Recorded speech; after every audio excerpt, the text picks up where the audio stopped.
The single most terrifying experience of my life happened several years ago. Even now, I still struggle to convince myself that what I witnessed was real. It felt impossible, like something pulled from a nightmare rather than ordinary life.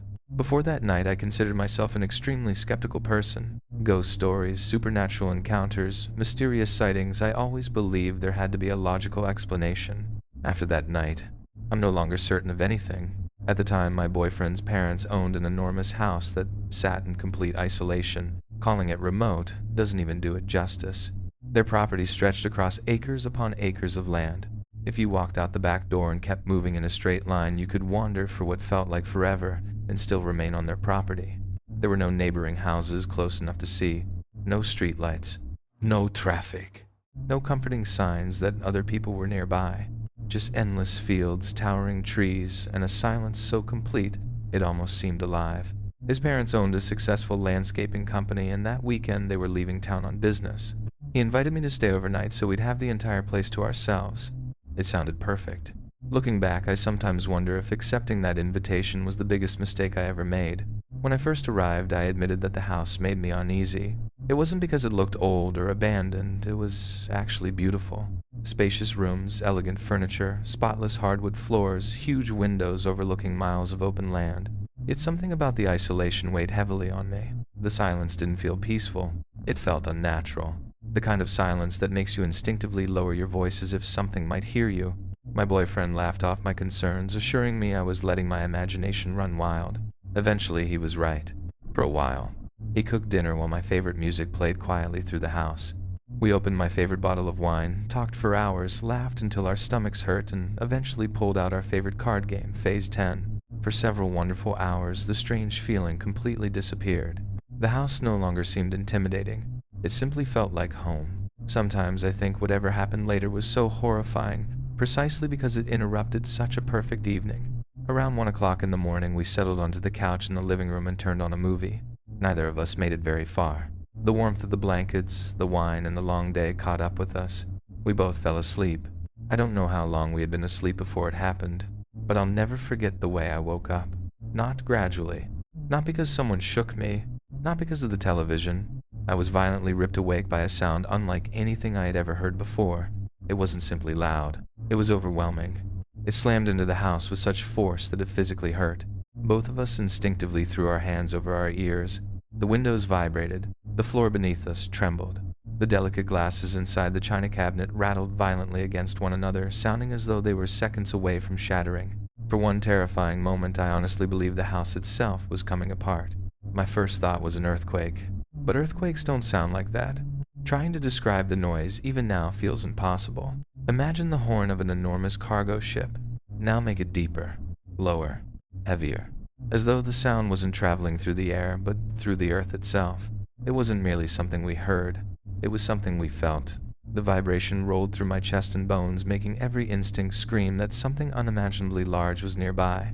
The sound only lasted a few seconds, yet those seconds stretched into what felt like an eternity. When it finally stopped, the silence that followed was somehow even worse. Neither of us spoke. We simply stared at each other.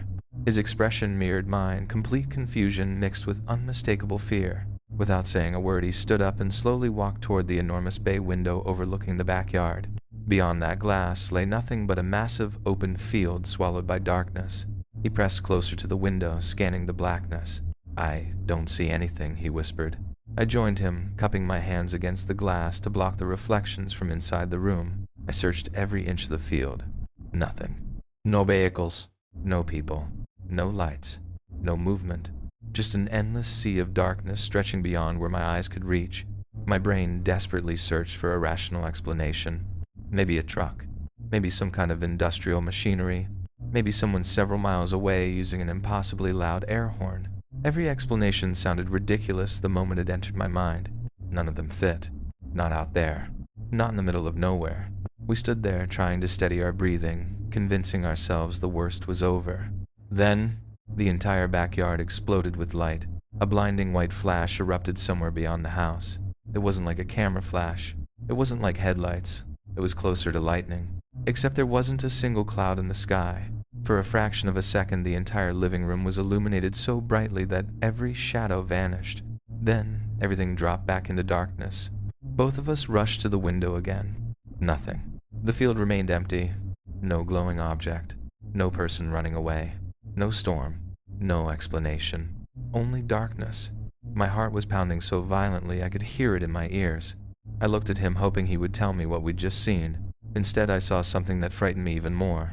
He looked genuinely terrified. Without saying much, he hurried through the house, switching off every light. One by one, each room disappeared into darkness until the only illumination came from the pale moonlight filtering through the windows. I hated every second of it. Standing inside a pitch-black house surrounded by miles of empty land felt like voluntarily walking into a nightmare. But he insisted. "If anything's outside," he whispered, "we'll see it better." We moved into the kitchen where the side windows overlooked another section of the property. Neither of us spoke. Every tiny sound suddenly seemed amplified, the refrigerator humming, the wooden floor creaking beneath our weight, our own breathing. We stared out into the darkness. Seconds dragged by. Then, without warning, a bright glow appeared behind the house. It lasted only an instant, just long enough for both of us to notice. We immediately ran back toward the living room. The moment we looked outside, my stomach dropped. The backyard floodlight was on. It hadn't been on earlier. Now it illuminated part of the yard with a cold, artificial glow, leaving the rest of the property swallowed by endless darkness. My boyfriend froze. His face turned noticeably pale. "That shouldn't be possible," he said quietly. At first, I assumed he meant an animal had triggered the motion sensor. He immediately shook his head. No. His voice had lost every trace of confidence. Something that small wouldn't activate it. For a moment, I wondered if he was trying to scare me. But then I looked into his eyes. There was no smile, no teasing expression, only genuine fear. And that was the exact moment I realized. Whatever had just crossed behind that house, neither of us wanted to find out what it was. Then we heard it. To this day, I cannot accurately describe what that sound was. At first, I thought it was someone whispering just outside the house. But the longer I listened, the less human it became. It wasn't speaking English. It wasn't speaking any language I recognized. It wasn't even speaking in complete words. It sounded like dozens of muffled voices overlapping one another, soft, breathy murmurs that rose and fell in strange rhythms, almost as though several people were whispering directly into each other's ears. Every few seconds the tone shifted, creating an eerie chorus that seemed to drift through the night without any clear direction. The sound didn't come from one place. It seemed to come from everywhere. The hairs on my arms instantly stood up. I slowly turned toward my boyfriend. "Someone's outside," I whispered, my voice barely audible. He didn't answer. He couldn't. His face had gone completely pale. His eyes were fixed on one of the kitchen windows as if he had just seen something he couldn't process. Without taking his eyes off the glass, he slowly raised one trembling finger and pointed. I followed his gaze. Two figures silently crossed the window. Not people. This may not be the most terrifying story you'll ever hear. There are no haunted houses, no violent attacks, and no monsters standing at the foot of my bed. But to this day, it remains the single strangest experience of my entire life. The reason it still unsettles me isn't because I know what happened. It's because I never found an explanation. Even now, whenever I replay those nights in my head, I end up asking myself the same question over and over. What exactly was watching me from across that lake? The story began last year, shortly after my fiancé and I ended our relationship. Like many broken engagements, it wasn't clean. It wasn't mutual. It wasn't peaceful. Months of stress, arguments, and emotional exhaustion had finally reached a breaking point. By the time everything collapsed, neither of us had the energy to keep fighting. Rather than drag things through lawyers and endless arguments, I packed what little I truly cared about and left. I let her keep the house. At that point, peace of mind seemed worth far more than furniture, walls, or memories. My parents owned a small seasonal cabin tucked beside one of the largest lakes in the country. We always called it the camp, even though it was really a cozy little lakeside house where our family spent nearly every summer when I was growing up. The place had always represented happiness. Fishing at sunrise, swimming until sunset, campfires that lasted late into the night, the smell of pine trees drifting through open windows. Some of my happiest childhood memories had been created there. Because the breakup happened in early March, my parents weren't planning to return until summer. Where I live, winter refuses to let go. March still feels like the middle of January. Cold winds sweep across the lake, snow lingers in the woods, and hardly anyone visits the seasonal cabins. The shoreline becomes almost completely abandoned. My parents encouraged me to stay there for as long as I needed. Since I worked remotely, I made sure the electricity, internet, and heat were all functioning before moving in with my black Labrador Zemo. Looking back now, that decision changed everything. During those first weeks, I felt better than I had in months. People kept calling to make sure I wasn't lonely. Friends worried I was isolating myself after the breakup. Family members asked whether living alone in the middle of nowhere was making my depression worse. Ironically, it was doing the exact opposite. The silence healed me. Every morning I woke to nothing except gentle waves washing against the shore. No traffic, no neighbors, no city noise, just endless water stretching into the distance beneath a gray spring sky. For the first time in months, my thoughts felt quiet. I slept better. I smiled more. I finally believed life was beginning to move forward. If someone had told me then that I would soon become afraid of the very silence I loved, I would have laughed. Everything changed roughly 3 weeks after I moved in. The first sign was so subtle that I almost ignored it. One evening just before bed, I opened the back door to let Zemo outside. Normally this dog would sprint outdoors before I could even finish opening the door. Rain, snow, freezing temperatures. None of it mattered. He loved being outside. That night, he wouldn't move. He slowly approached the doorway, stopped with his front paws inches from the threshold, and began whining. Not barking, not growling, whining. Soft, anxious cries I'd never heard from him before. His ears flattened against his head, his tail tucked tightly beneath his body. Every instinct in him seemed to be screaming not to step outside. At first I assumed he had seen a raccoon or maybe a deer wandering near the property. I called him again. He took one cautious step forward, then immediately backed away and cried even louder. That wasn't like him, not even remotely. Trying to reassure him, I stepped outside first. The cold night air wrapped around me instantly. The lake lay perfectly still beneath the moonlight. No wind, no birds, no movement. Everything looked completely normal. I called his name again. He refused to cross the doorway. Instead, he stood frozen inside the cabin, staring past me into the darkness. Not at me, beyond me, as though something out there held his complete attention. A chill crawled slowly up my spine. I turned to follow his gaze. At first, I saw nothing. Then I noticed them. Tiny, glowing spheres floating low above the distant horizon. There weren't just one or two. There were dozens, perhaps more. Each one emitted a soft white glow, almost like distant stars that had somehow drifted down toward the surface of the lake. The lake itself is enormous. Standing on that shoreline, you can't even see the opposite side. The horizon simply melts into darkness. These lights hovered exactly where the water disappeared into the night. At first I wasn't frightened. I was fascinated. I had never seen anything remotely similar. The lights drifted silently through the darkness. Then they changed direction. Instantly, one darted sideways. Another rose sharply before stopping in midair. Several circled each other with impossible precision. Others zigzagged across the horizon so quickly they almost appeared to teleport. Nothing moved naturally. Nothing followed any pattern. There was no sound, no engines, no flashing navigation lights. Just silent, glowing orbs dancing above the black water. I tried making sense of it. Maybe boats. Impossible. No boat changes direction like that. Aircraft. Not at that altitude. Military exercises. Maybe. Then I wondered whether they were drones. But there were simply too many. Dozens of perfectly synchronized lights floating miles from shore, and freezing temperatures made absolutely no sense. I stood there watching for several minutes, unable to look away.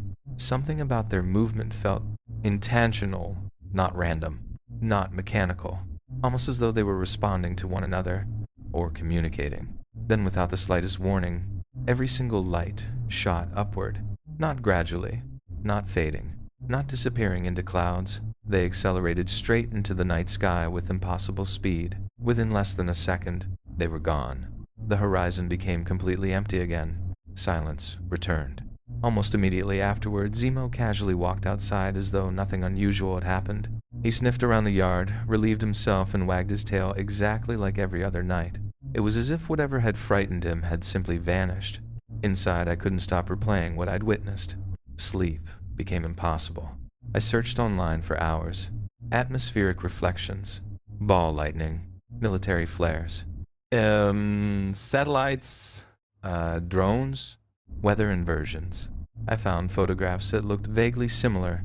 None behaved the way those lights had. The next morning I called my father. He'd spent decades fishing that lake. If anyone had seen strange phenomena there, it would have been him. I carefully described everything. He remained silent for several seconds. Finally he said, "I've seen shooting stars. I've seen northern lights. I've seen reflections from fishing boats, but nothing like what you're describing. That answer somehow comforted me. I convinced myself I had witnessed an incredibly rare atmospheric event, maybe something so unusual that hardly anyone ever experienced it. Eventually, I forced myself to stop thinking about it. Unfortunately, whatever those lights were, they weren't finished with me. The following night, almost at the exact same time, I heard Zemo begin crying again. Not barking, not growling. The exact same terrified whimper. I ran to the back door. The moment I looked across the lake, my heart sank. The lights had returned, dozens of them, moving in those same impossible patterns. This time I grabbed my phone and tried recording them. The darkness swallowed almost everything. The camera captured little more than blackness with tiny flickers that looked meaningless. Frustrated, I lowered the phone and watched with my own eyes instead. That's when I noticed something I hadn't realized the night before. The lights weren't staying near the horizon anymore. They were closer, much closer, close enough that I could finally judge their size. And for the first time, I had the overwhelming feeling that they weren't merely drifting across the lake. They were slowly, almost deliberately, coming toward my side of the water. For the first time since the lights had appeared, I wasn't simply fascinated. I was afraid. Not the kind of fear that makes you scream or run. It was quieter than that, much quieter. It was the slow, creeping kind of fear that begins deep inside your chest before your mind can explain why. The kind that whispers something is profoundly wrong long before your eyes can prove it. Even now, I struggle to explain that feeling. The lights were still hundreds of yards away, far enough that they couldn't possibly pose any immediate danger. Yet every instinct I possessed was telling me not to keep watching. Something about them felt aware. I stood frozen on the porch with one hand resting on the doorframe while Zemo remained inside, refusing to take a single step outdoors. He wasn't barking anymore. He wasn't whining. He was simply staring. Every muscle in his body was rigid. His ears were pinned flat against his head. His eyes never left the lake. Animals notice danger long before people do. That realization unsettled me more than the lights themselves. The previous night, nearly all of the glowing orbs had suddenly accelerated upward, disappearing into the darkness with impossible speed. Tonight, everything unfolded differently. Several lights still rocketed into the sky exactly as before, vanishing so quickly that they left faint streaks burned into my vision. But not all of them, 5, maybe 6, remained hovering silently over the water, perfectly motionless. No drifting, no swaying, no sign that wind affected them in any way. The lake itself had tiny ripples rolling across its surface, yet the lights seemed completely detached from the world around them, suspended in absolute stillness as though gravity simply did not apply. Their glow slowly intensified, not brighter all at once. Instead, each pulse became slightly stronger than the last. Dim bright, like something breathing. I couldn't stop staring. Then they began moving, not randomly, not naturally. Each orb drifted forward with astonishing precision. Every movement was perfectly smooth, almost mathematical, as though each light already knew exactly where it was supposed to be. No hesitation. No corrections. No wasted motion. They weren't wandering. They were assembling. At that exact moment, every explanation I'd desperately been clinging to simply collapsed. Weather phenomenon. Impossible. Aircraft. No chance. Drones? Nothing mechanical moved like this. The lights continued inching toward one another until the spaces separating them gradually disappeared. There was no collision, no explosion, no flash. The glowing spheres simply merged. One entered another as effortlessly as drops of water joining together. 2 became 1. 3 became 1. 5 became 1. Until only a single enormous sphere remained floating silently above the black water. I have replayed that image in my head hundreds of times. Nothing about it made sense. It wasn't merely bright. It seemed almost alive. Its light wasn't harsh like a spotlight or soft like the moon. It possessed a strange depth, as though the glow wasn't coming from its surface but from somewhere inside it. The sphere hovered motionless for several long seconds, long enough for me to wonder whether it knew I was standing there watching. Then, instead of launching into the sky like before, it slowly descended. The movement was unbelievably smooth, almost graceful. The glowing spheres sank lower and lower toward the surface of the lake until it reached the horizon. Then it simply disappeared. Not with a splash. Not with a flash. It just slipped beneath the darkness. Because of the distance, I couldn't tell whether it entered the water or continued beyond the horizon where I could no longer see it. Either possibility was equally disturbing, Just like the night before, the instant the light vanished, Zemo calmly walked outside as though someone had flipped a switch inside him. His tail wagged. He sniffed around the yard. He acted completely normal. Meanwhile, I felt anything but normal. I barely slept.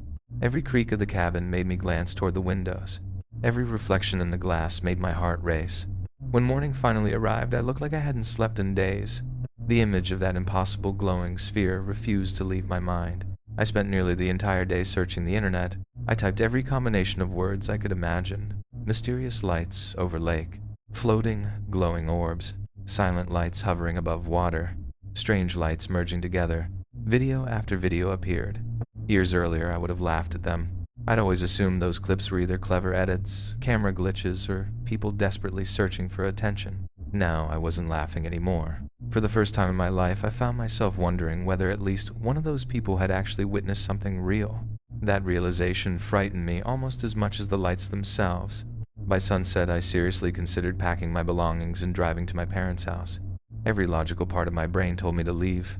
Nothing good could possibly come from staying, but another part of me, a much stronger part, needed answers. If those lights returned, I wanted to see them again, so I stayed. Night fell. The woods became silent. The lake disappeared beneath a blanket of darkness. Inside the cabin, I found myself checking the clock every few minutes, almost unconsciously, as though I already knew exactly when they would return. And they did, at almost the exact same minute as the previous 2 nights. Only this time, I actually witnessed their arrival. They didn't fly into view. They didn't emerge from behind clouds. There were no distant flashes. One moment the sky was completely empty. The next, the lights simply existed. It was as though reality itself had blinked. Dozens of glowing spheres hung above the lake without warning, as if someone had switched them on. A wave of ice shot through my body. Whatever these things were, they hadn't traveled there. They had appeared. Unlike the earlier nights, they weren't darting wildly across the sky anymore. Everything seemed calmer, more deliberate. One orb would glide several feet. The instant it stopped, another would begin moving. Then another. Never simultaneously. Always one at a time. The movement reminded me less of random lights and more of a silent conversation, like each one was waiting for permission before taking its turn. I watched the pattern repeat again and again, until a horrifying realization slowly settled into my mind. They weren't wandering. They were advancing. Toward me. Toward the shoreline. Toward the cabin. The distance between us grew smaller with agonizing slowness. Then I heard it. A faint humming. At first I thought it was my imagination, but as the lights continued approaching, the sound became unmistakable. It resembled the soft electrical buzz of old fluorescent lights, only deeper, lower, almost vibrating through the air itself. The strange hum seemed to resonate inside my chest more than inside my ears. By now, the lights were close enough that I could finally make out their true shape. They weren't reflections. They weren't lanterns. They weren't drones. They weren't aircraft. They looked exactly like glowing spheres suspended in empty space, perfectly round, without visible structure, without wings, without engines, without any obvious source. They simply floated there in absolute silence except for that low, unnatural hum. The nearest one was now approaching the end of my dock. For several terrifying seconds, neither it nor I moved. I had the overwhelming sensation that if I remained outside 1 second longer, something irreversible was about to happen. Every instinct I had screamed at me to get inside. I slowly backed toward the cabin, never taking my eyes off the glowing spheres. The moment I reached the doorway, I slipped inside, grabbed the sliding glass door with trembling hands, and pulled it shut as quietly as I could. The lock clicked into place. It was a tiny, almost meaningless sound, yet hearing it gave me the smallest illusion of safety. I stepped back into the darkness of the cabin. The only light now came from the impossible glowing spheres hovering just beyond the glass. And somehow, watching them from behind that thin pane of glass felt even more terrifying than standing outside with them. The moment the glowing spheres reached the edge of my backyard, everything changed. Until then, despite how unnatural they had been, their movements followed an almost eerie precision. Every motion appeared calculated, deliberate, almost intelligent. Then, it was as though some invisible command had been given. Without warning, every sphere erupted into violent motion. One instant, they hovered silently above the shoreline. The next, they exploded in every direction. I had never seen anything move that fast. The light shot through the darkness like living comets ricocheting across the property with impossible speed. Some streaked directly toward the trees surrounding the cabin, disappearing into the branches before bursting back into the open. Others skimmed only inches above the lake, leaving no ripple behind despite moving fast enough that they should have shattered the water's surface. Then several of them came straight toward the house. For one horrifying second, I thought they were about to smash through the windows. Instead, they appeared to pass directly into the walls. Not through an open window, not through a crack, straight through solid wood and glass. The cabin flashed with brilliant white light each time one of the glowing spheres struck it, illuminating every room in violent bursts. The walls seemed to pulse with light as though electricity were racing beneath the wood itself. The explosions of light came so rapidly that the entire cabin looked as though it were caught inside an endless lightning storm. My heart nearly stopped. I grabbed Zemo without thinking. He was trembling so violently that I could feel every muscle in his body shaking beneath my hands. Instinct completely took over. I dropped to the floor beside the couch, wrapped both arms around him, and buried my face against his neck. I squeezed my eyes shut. Outside, the impossible continued. The strange humming transformed into something deeper, louder. It resonated through the walls and floorboards, vibrating inside my chest like standing beside an enormous electrical transformer. Every few seconds, another flash illuminated the room through my closed eyelids. I remember thinking that any moment I would hear glass exploding, wood splintering, the roof collapsing. Anything that would prove those lights were physically tearing the cabin apart. Instead, there was only the relentless humming, then silence. Absolute silence. It ended so suddenly that it felt unnatural. For several long seconds I didn't move. I was too afraid to open my eyes. The only sound left was my own breathing. Then I noticed something strange. Zemo had stopped shaking. Completely. His breathing had returned to normal. Slowly I opened my eyes. The room was dark again. No flashes. No humming. No movement. I stood up carefully and looked through the sliding glass door. Nothing. The backyard was exactly as it had been before. The dock stretched quietly into the black water. The trees stood motionless. The lake reflected the stars. The glowing spheres were gone. Every single one of them. I rushed outside, expecting destruction. Surely something had been damaged. I had watched those lights strike the cabin dozens of times, but there wasn't a single broken window. No scorch marks. No shattered branches. No footprints. No burn marks in the grass. Nothing. It was as though the previous several minutes had never happened. Standing there in the cold night air, I felt more confused than frightened. Fear eventually fades. Confusion doesn't. The following evening, I barely slept. I waited for the lights. Nothing happened. The night after that, nothing. The remainder of my stay at the cabin passed in complete silence. Whatever had visited that shoreline for 3 consecutive nights never returned. Eventually, life resumed its normal rhythm, or at least it appeared to. Inside my own mind, however, nothing felt normal anymore. I cautiously shared the story with 2 of my closest friends.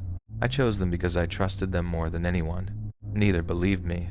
One insisted I had experienced an unusually vivid dream brought on by stress after my breakup. The other suggested I had simply misidentified distant aircraft weather balloons or reflections over the lake.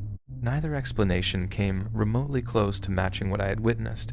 They hadn't been there. They hadn't seen those impossible lights moving with impossible precision. They hadn't watched glowing spheres merge into one another or surround a cabin without leaving the slightest trace behind. Eventually, I stopped talking about it, not because I doubted myself, because I grew tired of seeing the same expression every time I told the story.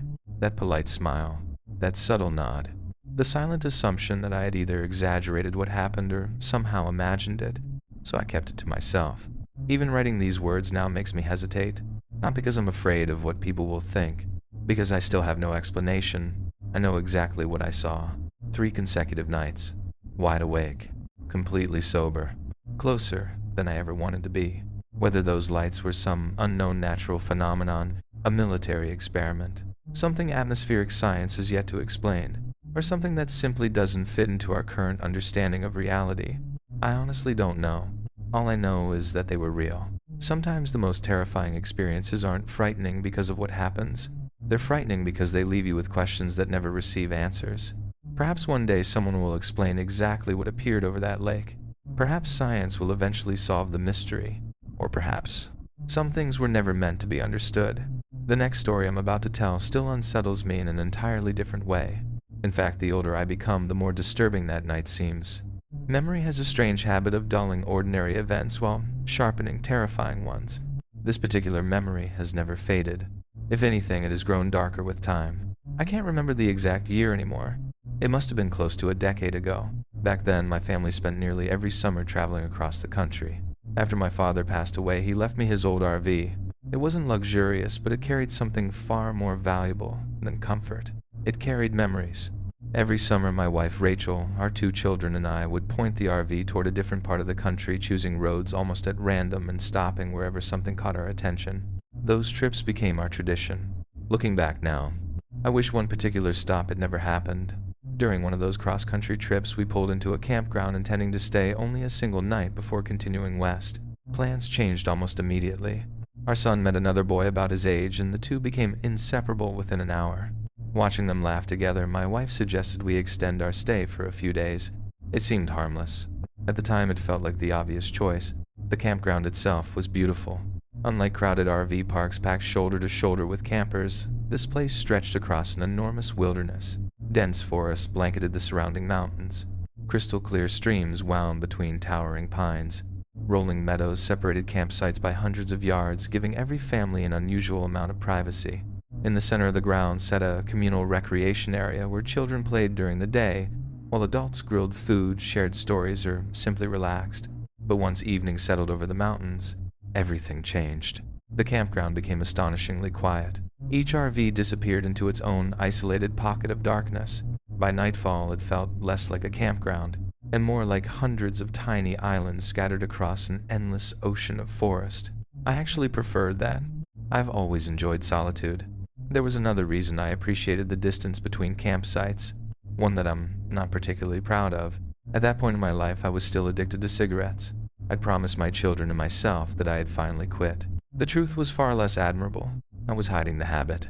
Every night after Rachel and the kids had fallen asleep inside the RV, I quietly slipped outside with a lighter and a pack of cigarettes tucked into my jacket. The campground prohibited smoking, and the last thing I wanted was another camper, or worse, my own children catching me.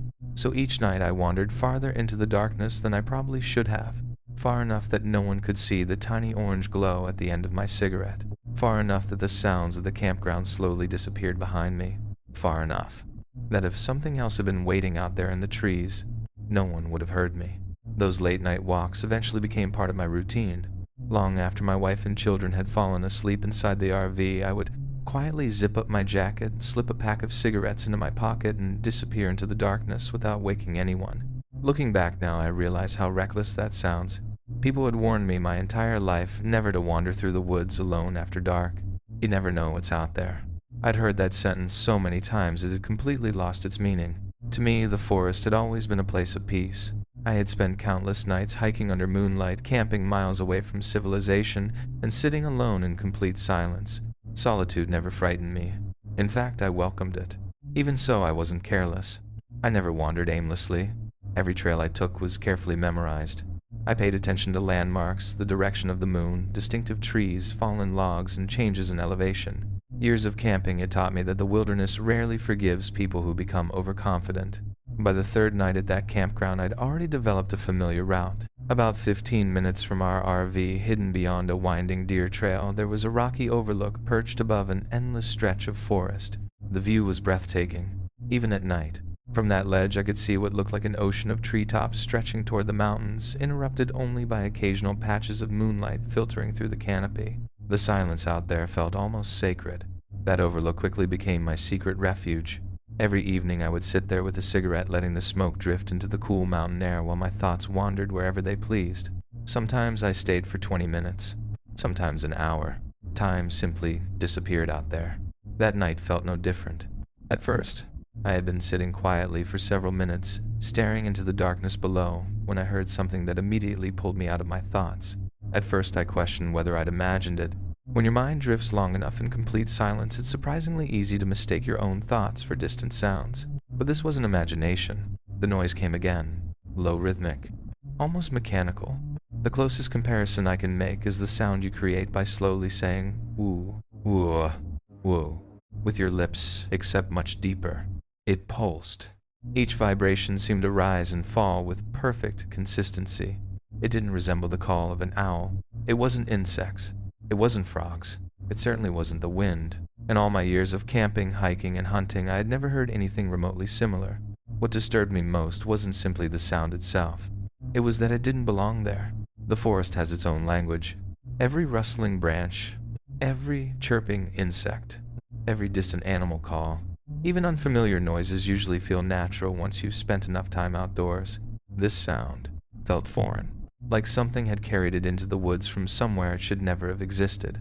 Curiosity got the better of me. Instead of returning to the RV like any sensible person would have done, I climbed down from the overlook and carefully made my way through the trees toward the source.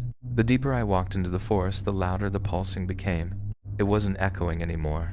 It had direction. I could tell I was getting closer. Every few yards I stopped to listen. The sound would continue, slow, measured, almost deliberate, as though it wasn't merely existing, but waiting. The beam from my flashlight swept across thick tree trunks, tangled undergrowth, and patches of moss-covered rocks. Nothing looked unusual. Nothing moved. Still, that sound kept drawing me forward. Eventually, it became so loud that I was convinced I had to be standing within only a few yards of whatever was producing it. One more step, then another. The sound seemed directly ahead. I took a slow breath and walked forward. The instant my boot touched the ground, the pulsing stopped. Not faded, stopped. Completely.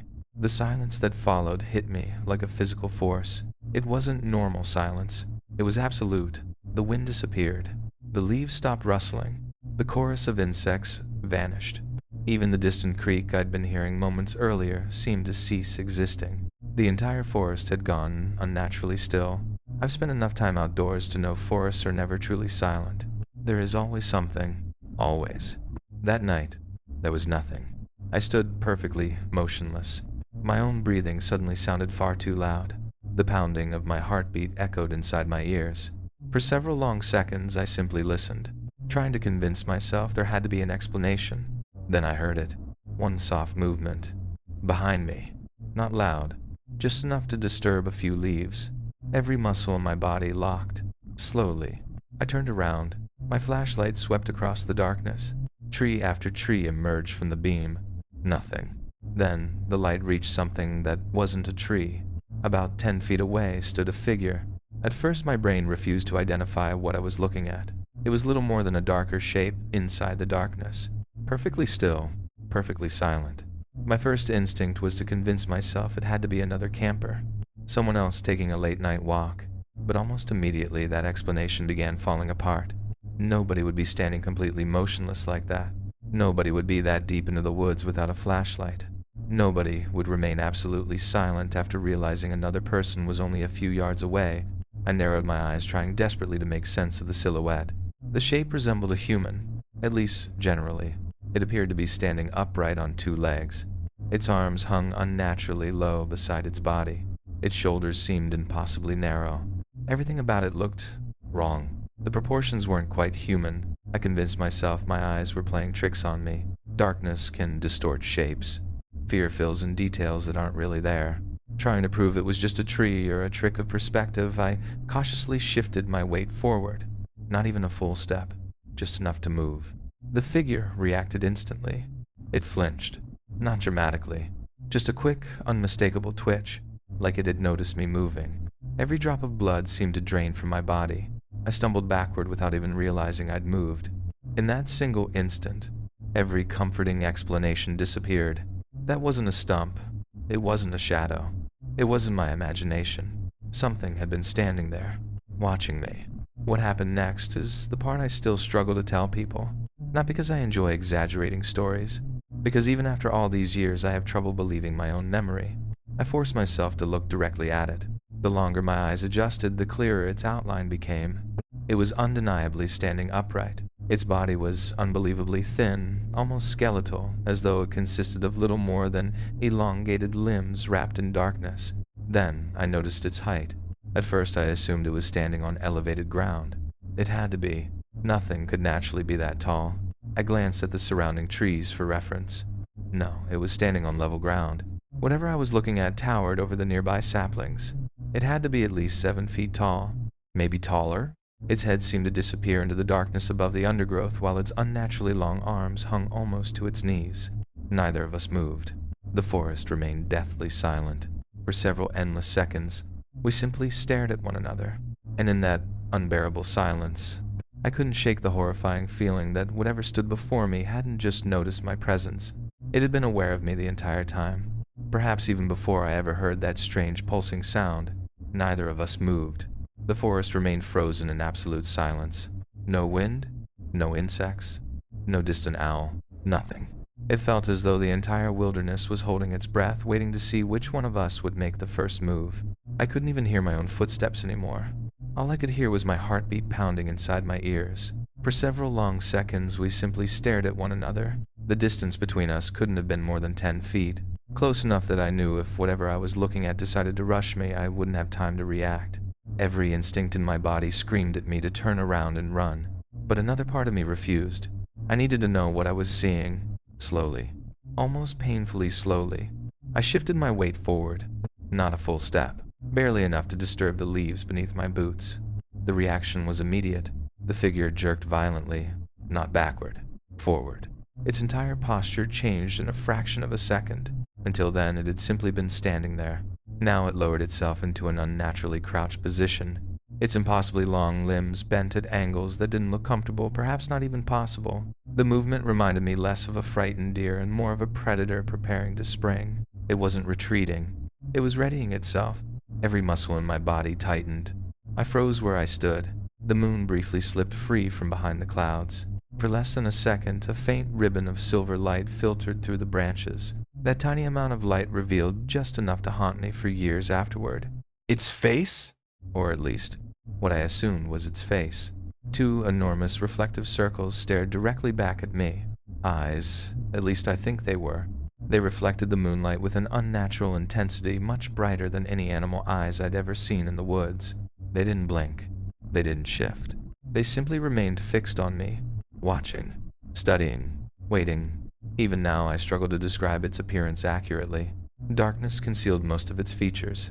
Its body seemed almost impossibly thin, as though it had been stretched taller than nature intended. Its arms looked far too long. Its shoulders were unnaturally narrow. Its neck seemed elongated. Nothing about its proportions resembled any wildlife I'd encountered during decades of camping. I've spent my entire life exploring North American forests. I've seen black bears standing upright. I've encountered moose at close range, coyotes, bobcats. Even injured animals can appear frightening in poor lighting. This wasn't any of those.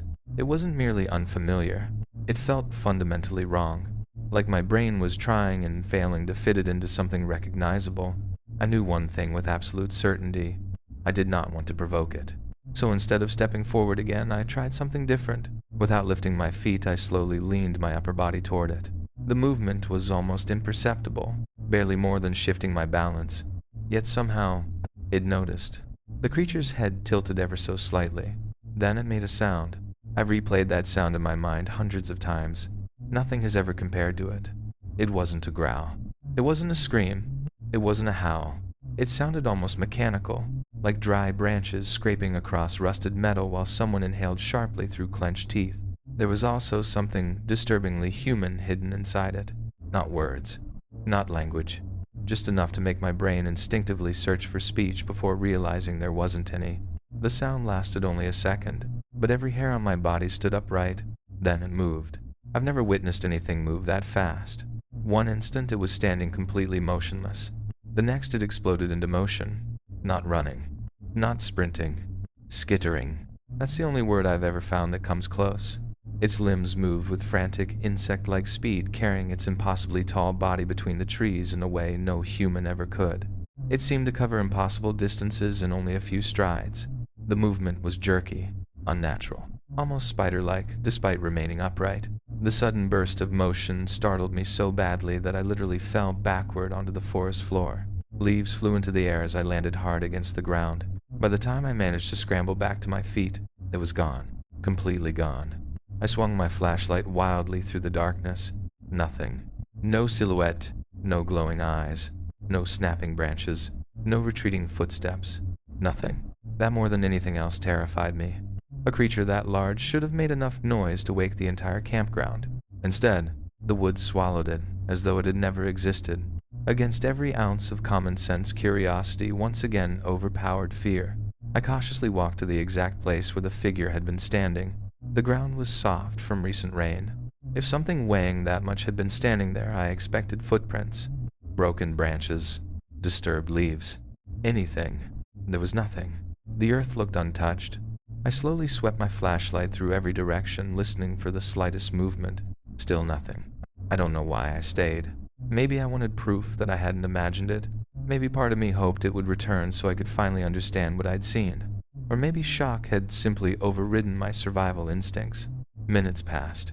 Then, almost imperceptibly, the forest began breathing again. A gentle breeze rustled the pine branches overhead. Crickets resumed their endless chorus. Somewhere far off, an owl called into the darkness.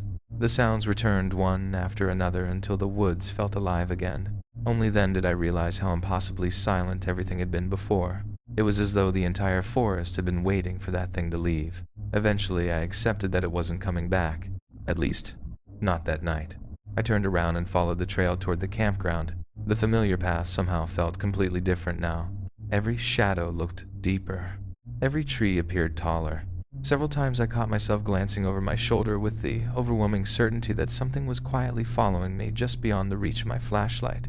I never saw anything. Still, I didn't relax until the lights of the campground finally appeared through the trees. When I reached the RV, my wife threw the door open before I even had a chance to knock. She wasn't relieved. She was furious. "Where have you been?" she demanded. "I thought something happened to you." Confused, I apologized and casually told her I'd only been gone for about an hour. Maybe a little longer. She stared at me in complete disbelief. "No," she said. "You've been gone for almost 4 hours." I actually laughed. I honestly believed she was exaggerating. There was absolutely no way. The encounter couldn't have lasted more than 45 minutes. An hour at the most. Still smiling, I pulled my phone from my pocket to prove my point. The smile disappeared instantly. The screen confirmed exactly what she had said. Nearly 4 hours had passed. I checked it again, and again. The numbers didn't change. I stood there unable to speak. My memory remained perfectly clear, until the moment that creature disappeared into the woods. After that, nothing. No memory of walking back. No memory of sitting down. No memory of losing track of time. It was simply gone. That realization unsettled me far more than the creature itself. Seeing something strange is one thing. Losing several hours of your life, without the slightest memory of where they went, is something entirely different. Even now, after all these years, I can explain the figure away if I try hard enough. Perhaps my eyes played tricks on me. Perhaps it was an animal I failed to identify.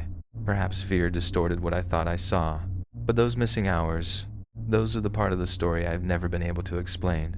And honestly, they're the part that still keeps me awake at night. At first, the missing time terrified me far more than the creature itself. My immediate thought was that I must have fallen. Maybe I had hit my head on a rock after stumbling backward. Perhaps I had suffered a concussion and wandered through the forest in a daze without realizing it. It was the only explanation that made any sense. At least, that's what I desperately wanted to believe. The problem was that nothing supported that theory. I had no headache, no cuts, no bruise, no blood, no soreness anywhere on my body. My clothes weren't torn. There wasn't a single sign that I had been injured or unconscious. Physically, I felt completely normal. Mentally, I was anything but. Rachel stood in the doorway of the RV, arms folded tightly across her chest. At first, she was angry. She genuinely believed I had ignored the time and irresponsibly stayed out smoking while she sat awake imagining the worst. Then she looked at my face. The anger disappeared almost immediately. She asked what had happened. I remember hesitating, not because I wanted to hide it from her, because I wasn't sure I could explain something that I barely understood myself. Eventually, I told her everything, from the strange pulsing sound hidden deep within the forest, to the unnatural silence that swallowed every living thing around me, to the impossibly tall figure standing motionless between the trees, to the strange noise it made before disappearing, and finally, to the realization that nearly 4 hours of my life had vanished without a single memory explaining where they had gone. She listened without interrupting. At first, I could see skepticism in her expression. Honestly, I don't blame her. If someone had told me that exact story a week earlier, I probably would have questioned every word. The more I spoke, however, the more her expression changed. She knew me. We spent enough years together that she can tell when I'm joking, exaggerating, or trying to scare someone. This wasn't one of those times. I wasn't smiling. I wasn't embellishing details. If anything, I was struggling to describe what had happened because I still couldn't fully process it myself. By the time I finished, she wasn't skeptical anymore. She looked frightened. Not necessarily because of what I claimed to have seen, because she believed that whatever had happened, it had genuinely happened to me. Neither of us slept for the rest of the night. The children remained asleep inside the RV, blissfully unaware that only a few hundred yards away, something had shaken every certainty I had about the world. Rachel eventually convinced me to come back inside. I tried. I truly did. But every time I closed my eyes, I saw that impossibly tall silhouette standing between the trees. So instead, I carried a folding chair outside and sat beside the RV. The cigarette in my hand burned itself out without me noticing. Hour after hour passed as I stared into the darkness surrounding the campground. The forest looked peaceful again, ordinary, exactly as it had every previous evening. Yet I couldn't shake the feeling that something out there was quietly watching, not threatening me, not approaching, simply watching. I kept replaying every moment in my head. Where had those missing hours gone? Why couldn't I remember leaving the clearing? Why had the entire forest fallen silent? What exactly had I encountered? Every question only produced another question. None produced an answer. Eventually, the black sky began fading into deep blue. The first hint of dawn touched the tops of the pine trees. For the first time all night, I finally felt myself beginning to relax. Then it happened. A powerful whoosh ripped through the air directly above me. It wasn't the sound of wind. I've spent enough nights outdoors to know the difference. This carried weight. Mass momentum. It sounded as though something enormous had just passed overhead at incredible speed. Oddly enough, it wasn't deafening. It was strangely muted, almost as though whatever produced it wasn't entirely part of the world around me. Instinctively, I jumped to my feet and looked upward. The sky above me was perfectly clear. No bird, no aircraft, no helicopter, no branches moving. Nothing. Just the pale morning sky. The sound had been unmistakable, yet there was absolutely nothing there. That moment unsettled me almost as much as the encounter in the woods, because once again, something had happened, and once again, there was nothing to explain it. We packed our belongings later that morning and left the campground. Neither Rachel nor I suggested staying another night. Neither of us even discussed it. We simply left. The farther we drove from those mountains, the more surreal the entire experience began to feel. Eventually, life returned to normal. Work, family, school events, birthdays, vacations. Years quietly slipped by. Outwardly, everything continued exactly as before. Internally, that night never really ended. For a long time, I refused to tell anyone. Not because I was embarrassed, because I already knew exactly how people would respond. Someone would insist I was overtired. Someone else would blame stress. Others would suggest a bear standing upright, poor lighting, sleep deprivation, or an overactive imagination. And honestly, those are all perfectly reasonable explanations. They're exactly the explanations I would have offered someone else. That's what makes this story so difficult to share. I understand why people doubt it. I probably would too.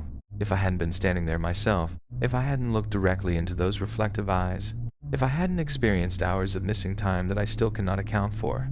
Over the past few months, however, I've come across stories from other people describing encounters that share unsettling similarities with mine. Tall figures, unnatural silence, missing time. The details are never identical, but they're close enough to make me wonder whether I wasn't as alone that night as I once believed.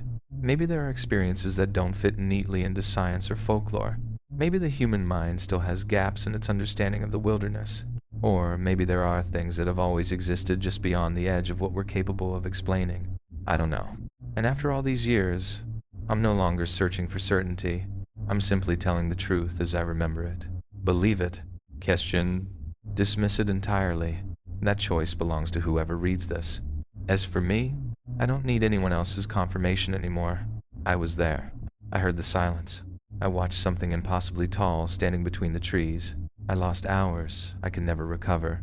And every now and then when I'm alone outside at night and the wind suddenly dies without warning, I find myself looking into the darkness, half expecting those impossible eyes to be looking back.